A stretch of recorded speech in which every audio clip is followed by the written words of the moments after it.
حضرت ثوبان رضی اللہ تعالی عنہ جو کہ نبی پاک علیہ الصلوۃ والسلام کے آزاد کردہ غلام تھے، آپ فرماتے ہیں کہ ایک مرتبہ میں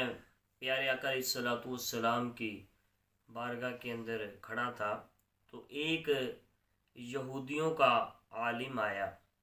اور حضور نبی رحمت صلی اللہ علیہ وآلہ وسلم کی بارگاہ میں حاضر ہوا، اور اس نے اس طرح سلام کیا نبی پاک کی بارگاہ کے اندر کہ السلام علیکہ یا محمد صلی اللہ علیہ وسلم، فدفعتہ دفعتن کادا یسرع منہا، فرمایا کہ اس نے اس طرح جو ہے وہ سلام کیا تو حضرت ثوبان فرماتے ہیں میں نے اسے زوردار دھکا دیا، اتنا دھکا دیا کہ وہ گرتے گرتے جو ہے وہ بچا۔ اس نے آگے سے جو یہودیوں کا عالم تھا جو آیا تھا وہ کہنے لگا کہ لیما تدفعونی، مجھے کیوں دھکا دیتے ہو، میرا جرم کیا ہے کہ تو نے مجھے دھکا دیا اور اس طرح جو ہے مجھے گرانا چاہا۔ تو میں نے، حضرت ثوبان فرماتے ہیں میں نے اسے آگے سے کہا الا تقولو،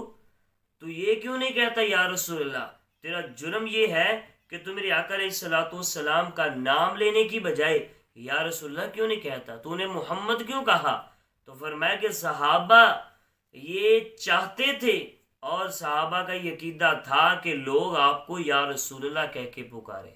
تو حضور والا یا رسول اللہ کے نعرے سے ہم کو پیار ہے، جس نے یہ نعرہ لگایا اس کا بیڑا پار ہے۔ تو یہاں سے ایک بات پتہ چلی، یہ یا رسول اللہ کہنا یہ آج کی بدعت نہیں، یہ آج کی ایجاد نہیں ہے، یہ تو صحابہ کے دور سے چلا آ رہا ہے، یہ تو صحابہ کی سنت ہے کہ حضور کی بارگاہ میں حضور کو یا رسول اللہ کہہ کر پکارنا۔ اللہ تعالی ہم کو صحابہ کی سنت پر عمل کرنے کی توفیق عطا فرمائے۔